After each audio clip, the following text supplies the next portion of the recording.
Welcome to the Women Money Business Podcast. I'm Dr. Priti Basra, and today I've got with me Megan Hale.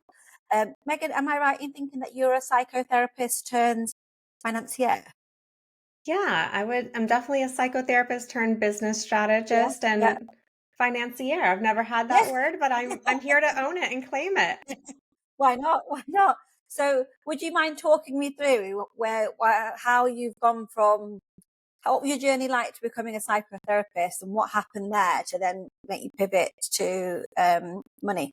Yeah, so I was one of those kids. By the time I was 15, I knew that I wanted to be a psychotherapist. And mostly because that was the first time I saw a psychotherapist myself, because I had anxiety and depression that I was living with when I was in my teenage years. And I remember finding psychotherapy and just thinking it was the coolest that there was this whole profession dedicated to helping people live happier, healthier lives. And I also tended to be one of those kids that others just confided in. They just told me their problems and I was like, okay, I think that this makes a good match. And so I went and did all the things. I went and got my master's degree. I went and opened my private practice. And along the way, I also got married to active duty military. And so I knew when I opened my private practice that I was going to have to close at 18 months later because we were going to have to move to our new duty station.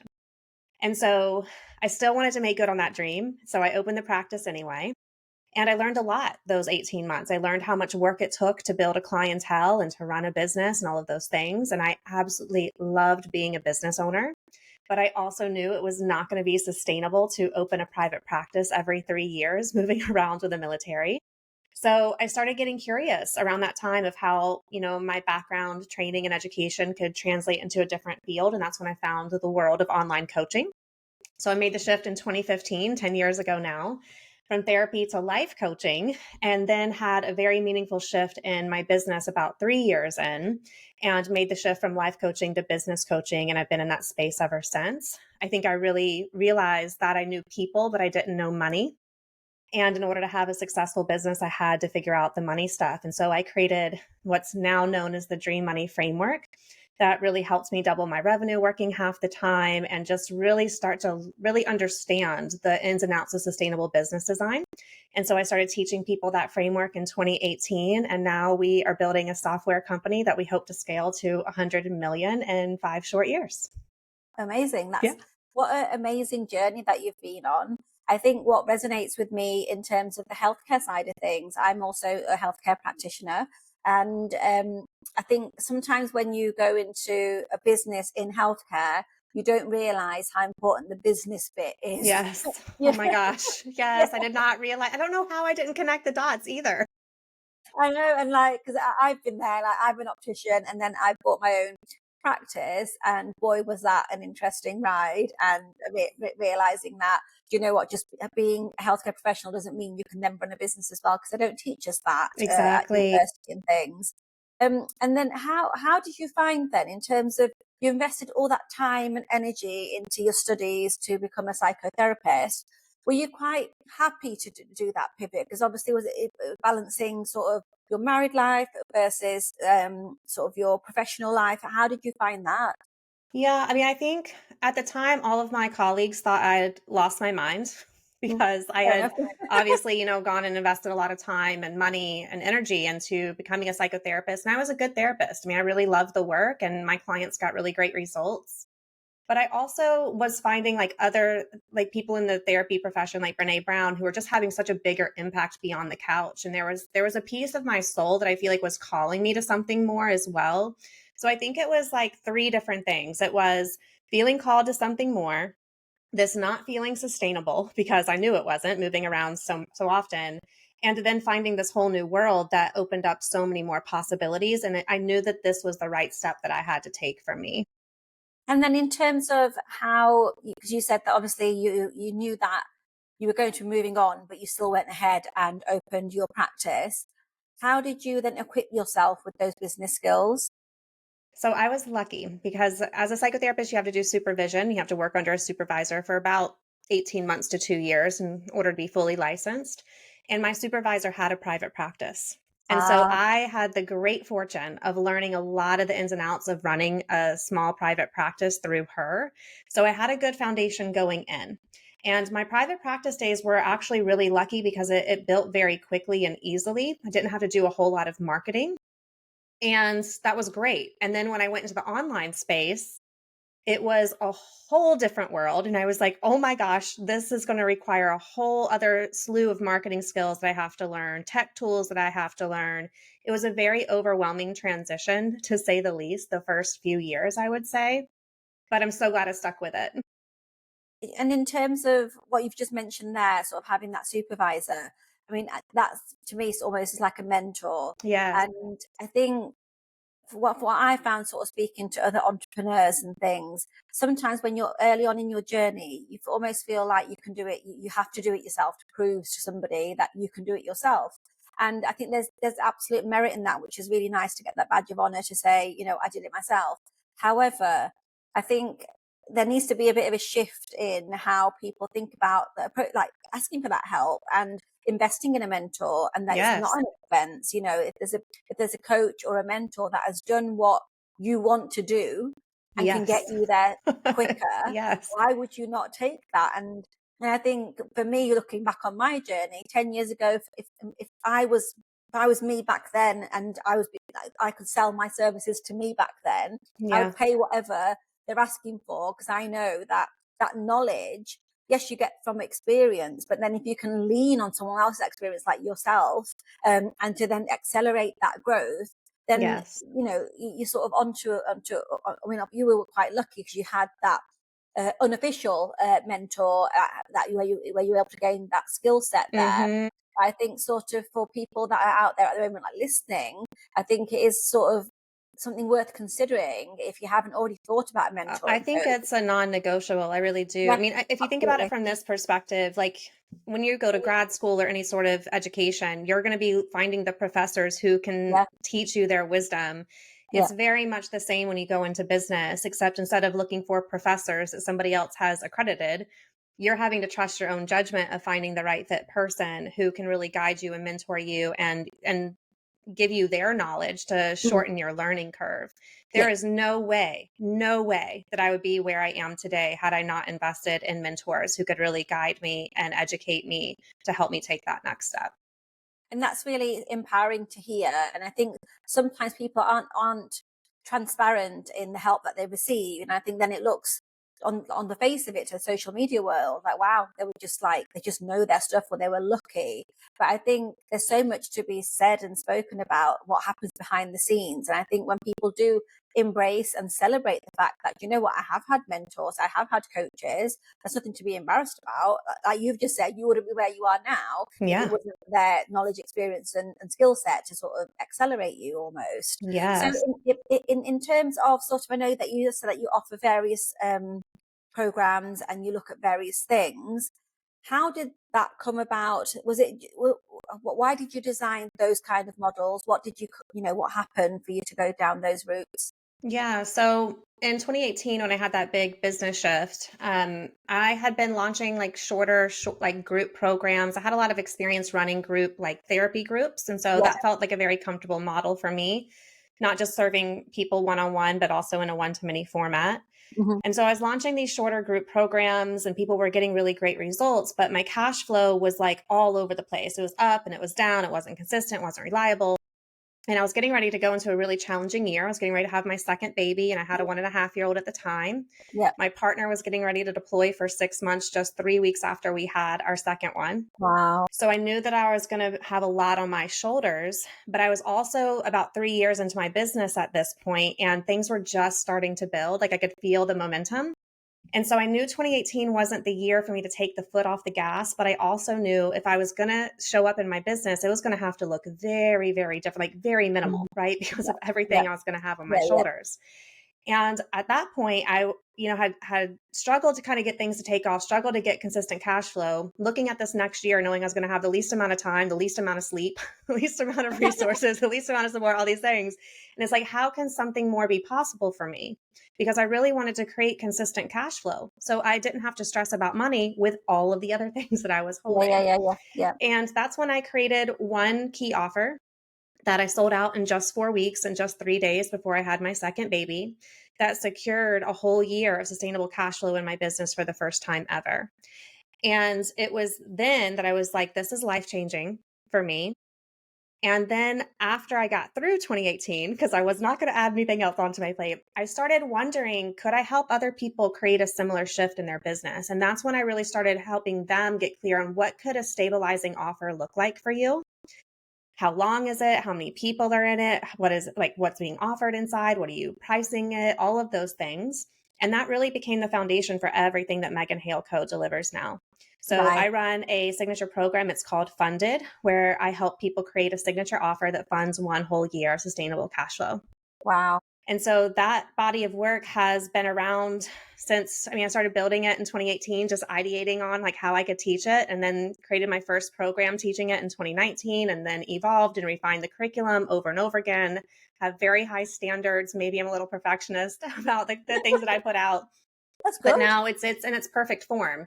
And so we have a beautiful signature program with self-paced learning and different ways that you can get support from me. But I really firmly believe that if you want to have a sustainable business, you need to have something that stabilizes your business first. And the easiest way to do that is to create a signature offer that holds your wisdom, your expertise. It can be a repeatable process, so you don't have to keep reinventing the wheel. And it also is the thing that helps you become known in your industry for the kinds of results you help people achieve. I mean, that's fascinating that you've been able to sort of do all of that and create that. I mean, not a passive income at the time in 2018, but then something like you say that stabilizes and allows you to just be a mom, Yeah. and not feel guilty about being a mom. And I think, unfortunately, as females, or fortunately as females, when we do have children, we've got a layer of stress that men don't have. We have to Yes. think about, like you've just said, that you had to think about, oh, my husband's, off on deployment. I now need to figure out how am I going to navigate this, not just physically, emotionally, but financially. And Yeah. unfortunately, it's such a big burden on females, with that, in that respect, because you can't work like you could, like, Yes. before you had a child. So that's really powerful that that's led you to do what you've done. And Mhm. am I right in thinking that you mentioned that there's a DreamMoney app is coming up? Well, what would you mind telling me more about that? Yes. So before we even get into, designing your stabilizing offer, I'm really big on really understanding what sustainable cash flow means for you and your business because everybody has a different financial landscape. Hmm. And so before we even go into all of that, there's the whole dream money framework piece of this that really helps you understand your numbers and really profitable, sustainable financial targets you need to be pursuing that actually create sustainable cash flow for you on the back end. You need to understand your revenue plan for generating your financial targets. And part of that revenue plan, I hope, is at least one stabilizing offer, and then you can add additional offers on top. You also need to be able to cast financial projections so you're clear on what you're designing your cash flow to do and there's no money surprises. I Hmm. think one of the biggest fallacies of small business is that we're going to be earning the same amount of revenue every single month. And that's not how small business works at all. And Yeah, yeah, so yeah, want to yeah. dispel that myth, but you really need to be able to understand like what you're anticipating your monthly cash flow to do so you can plan for that. And then we also need to be understanding how to manage our money and allocate our money so we know where we want it to go. I think one of the biggest things about small business is that people might be making the money, but they don't know what to be doing with it that actually propels them into more long term growth. And so the Dream Money framework really is filling that gap. It's acting as your co CEO, co CFO, really, to help you think strategically about your business of what money are you wanting to earn? Two, how are you going to earn that money? And three, how are you going to manage that money as it comes in? So it's really a holistic 360-degree support. And so Dream Money has now become its own entity, its own business, right? That's now software. So we are the first strategic business planning software on the market for women entrepreneurs who are mostly solo entrepreneurs or those with small teams to really help you get strategic about your growth and earn more money. I mean, that's amazing. It's almost like you've got a business coach on your phone, Yes. basically. Yes. And asking you the questions that are such powerful questions, because when you're, I think, in the midst of it all and you're busy in your business and being busy, and you sometimes you fail to see the end line, and what's the finish line? What am I actually doing this for? And once I've Mm-hmm. made that money, what am I going to do with that money? And sometimes you might just end up doing stupid stuff because you don't know what to do with it. Of And course. then, or you end up paying more tax on it because you're not maybe doing the most tax efficient things with your money. Exactly. And I think if you're it's like a young entrepreneur, you might be thinking, making all this money, this is great, but then where's the future planning? Where's the pension? Where's the investments? Where's the property investments and things like that? So it sounds really powerful to have that tool like literally in the palm of your hands, to be like Yes. strategizing what you're doing next with your business. And I Yes. suppose if somebody's not from a business background, it can be quite daunting. I remember Yes. back when we were looking to buy the business that I have now, and they were asking for like financial forecasts, and I was like, I've got no idea what that means. Yes. What do you mean forecast? But then it is so important to forecast because, like you say, especially as a small business, things change, Yes. and there are ups and downs. And I think, again, if you're not from a traditional business background, like if you are from whatever sector, like healthcare is a big one that we've already spoken about, and you don't have that business knowledge, then something like this is absolutely key. I feel from what you've explained in terms Yes. of knowing what to do, what to do next, basically. So Yeah. via the app, can you speak to somebody? Like, can you get like questions answered? Like, is there anything like that? Or So the software doesn't come with like any live support built into the actual software. That yeah, could be something to add in the future though. But what yeah, is included, I mean, it's going to be a very self-paced, self-directed process of helping you create your custom Dream Money dashboard, helping you map out your sustainable revenue plan. And we also weave in like a lot of financial psychology into every one of our features as well from my background as a psychotherapist. So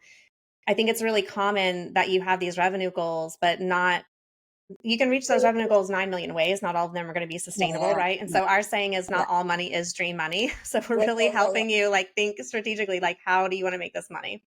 But we do offer a monthly Q&A with me, the founder. So that's your opportunity to come and get any questions answered about our features, get my eyes on your numbers and margins. We can talk strategy. Like I'm there for that full hour to just dive in. And it's always so valuable, even if you don't have a question, for you to come and listen to other entrepreneurs ask their yeah, questions, because yeah. that's creating such a richness for you and your financial knowledge, your business knowledge, all of those things.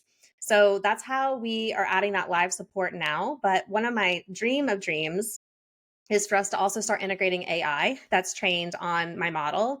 So it can give you offer ideas or it can give you Wow. margin ideas, like any of those things that are going to help you create more sustainable cash flow. Mm. I mean, AI is taking over the world, isn't it? So why not embrace it? Yeah, Yes. absolutely.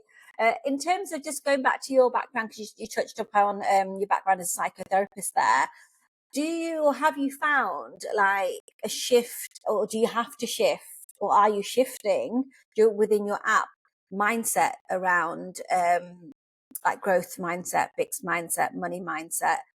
Is that sort of weaved into what Yes. you're, yeah. 100% yes. And I will say, what our users report is within 24 hours of using our Wow. software, they're already experiencing big mindset shifts around how they're thinking about money and thinking about their business. Within 30 days, our users report a lot more financial confidence and a sense of financial safety because we're doing a lot of nervous system regulation around Yeah, yeah. money without them even knowing it. Yep. And then my hope is that I want to do a longitudinal study with about 100 users. I'm looking for a pilot partner right now. But I want to get qualitative data that in 3 months' time, our users are reporting that they've increased their price points and they're also earning more money because they see their whole financial picture in one place. And I think a lot of times people don't have that clarity. So when it comes to pricing their work, they're like, this sounds good. Let's go with that. And it's not Yeah, yeah, yeah. grounded in anything. And we want to really help business owners be smart about their pricing because that has a huge impact on the viability and health of your business. That's really powerful what you've said, because pricing what you're worth, I think, is such a difficult thing to do, especially when you're female. I find, I think there's research Oh, and yeah. studies that back that up, that we don't, as females, we don't have that high level of self-worth that a male counterpart would have, which Hmm. means that we would charge less for services that a male that with the same or less qualification would charge more for. Hmm. And I think what the beauty from what you've already explained is that because you have got that background in psychotherapy and you're able to weave those things in, there's almost like a potential for exponential growth for any users, because Yes. they're not just looking at the strategy and like the forecast and the spreadsheets. They're actually looking at how they perceive money, how they perceive themselves, and what value they put on themselves. Because that, like you say, that small shift in what you're charging now to what you should be charging, Yes. when you multiply that, Yes. it's life changing, really. Um, Absolutely. And I will say too, I do think that there's like a lot of money mindset that we hold as women that is unique from men, but that also comes from a lot of the conditioning that we mhm. receive as women as well. So, for instance, for women who pursue money, who prioritize money, we're often seen as superficial, greedy, or gold diggers. Yeah, And let me ask just a question to your audience. When's the last time that you ever heard a man being called a gold digger? that's true. That it doesn't That is true. exist, right? And so when as a business owner, you really have to prioritize revenue, you have to prioritize earning because money is literally the air your business needs to breathe and you Yeah, to yeah, thrive. yeah, yeah. You're met with this cognitive dissonance of I know that I need to make money, but I'm being told or I feel that wanting to earn money is bad or wrong or selfish or greedy. So you Mhm. have these two things happening parallel at once. And so that's why it's so important to have community around you and to be having these conversations. Because if you want to earn money while also feeling guilty, bad, or wrong for wanting it, I can promise you there's going to be some self sabotage that shows up that prevents you from stepping into your earning potential. I can 100% sort of resonate with that from what I've sort of experienced myself or seen other people sort of speak about. It's the fact that if you're, for example, I've got two businesses and I do lots of other things sort of in my spare time, not because, not just, and it's not for the money. Like, the money is a route to financial freedom. Yes. That's what I do it for. It's not because I want to be a millionaire. I mean, yes, I would like to be a millionaire. That's great, brilliant. However, it's what that money affords you to have, and it's the life it affords you to have. And I think depending on who you're talking to, and I think that's when your circle and your network is so important, because depending who you're talking to, that either they're going to push you further or they're going to bring you back down, or bring you not even back down, but back down to their sort of Yes. mindset level. And I know there's like a really famous saying that if you're in a room full of millionaires and you're the lowest earner, you're in the right place, because Yes. your chances of becoming a higher earner are going to be it's guaranteed, basically, because you're Yes. around the right people. So I think there's also an element of that as well. That yes, you've got with the app that you're developing, the business side of it, you've got the psychology side of it, but I think the community side of it, where it's the right community, like you mentioned, sort of community of entrepreneurs, that's a space that you want to be in, where you don't feel guilty, you don't have that self Yes. sabotage, because you're all on the same sort of playing field.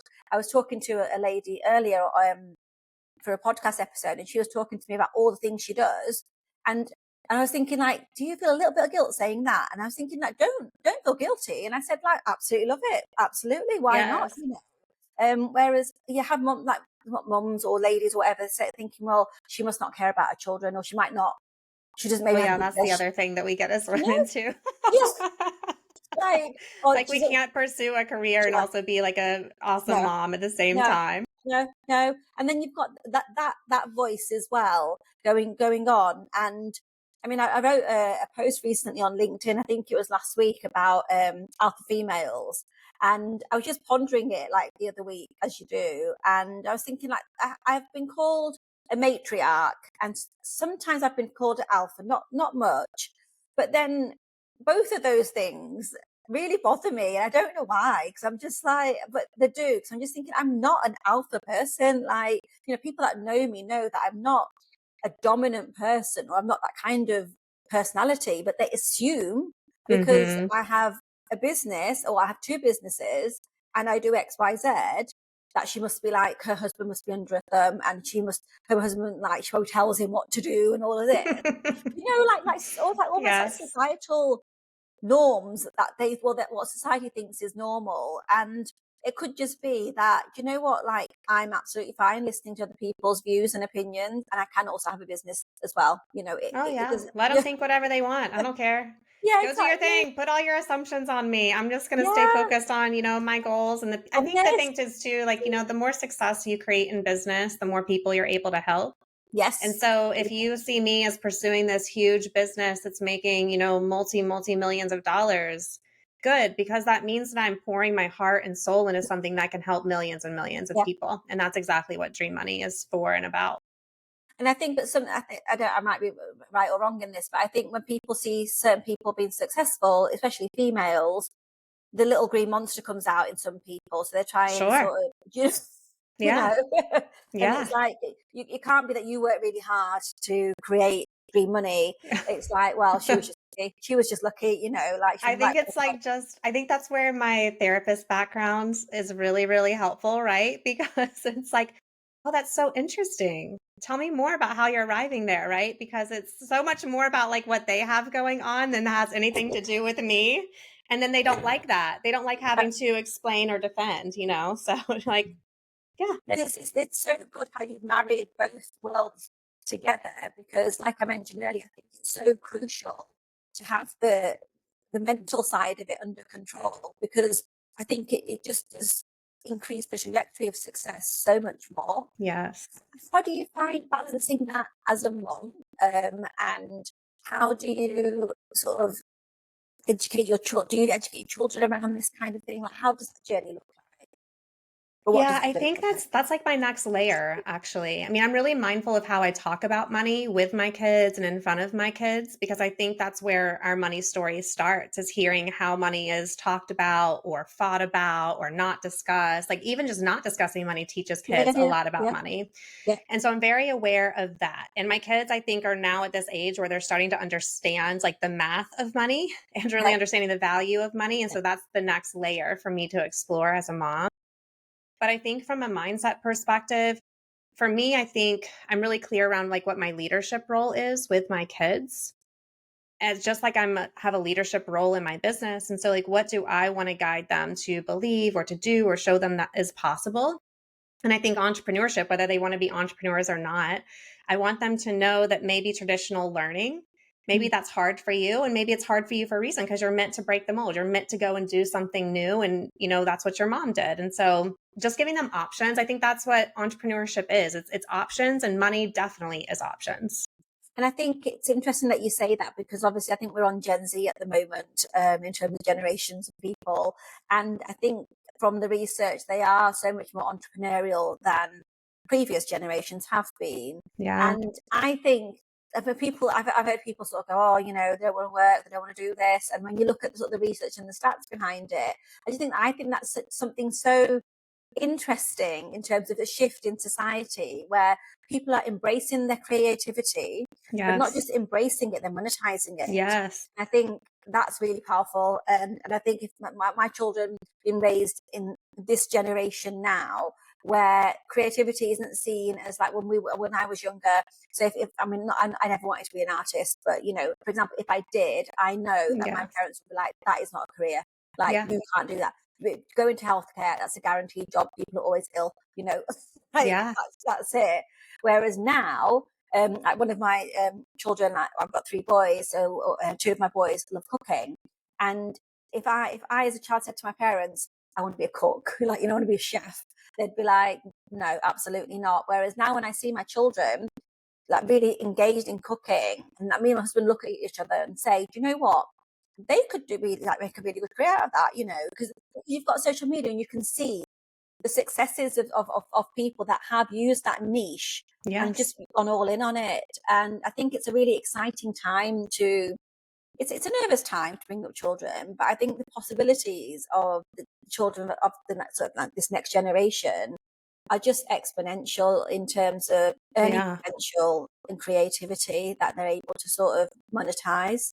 Yeah. Um, so thank you so much for everything that you've discussed with me today, Megan. Like it's Yeah. been really interesting. And I'm really sort of, I think, uplifted by listening to how you blended the psychotherapy aspect into the money I can call it money mindset, basically. It's money mindset, isn't it, overall? Because I think if your mindset is in the right place, everything else then starts to sort of come together for you. I So would say too, the thing that probably makes Dream Money's approach unique is that it's not just mindset. And I think that's probably the biggest thing that I learned. If you want to create a shift with your financial reality, it really comes down to financial knowledge and financial skills and financial mindset, and those three things together, which is why Dream Money blends those three things together. And we approach the money mindset in ways that you don't even know that it's you don't even know. happening. It's Yeah, just, and I that's think that's brilliant. the most brilliant piece of it. You're like, oh, I didn't know that I had this whole new money belief. And it's Yeah, just because I've been working in this system. You're like, yeah, yes, yeah, that's yeah, exactly yeah. how it's supposed to work. Yeah, it's teach without teaching, isn't it? Ultimately, yeah, Yes. absolutely.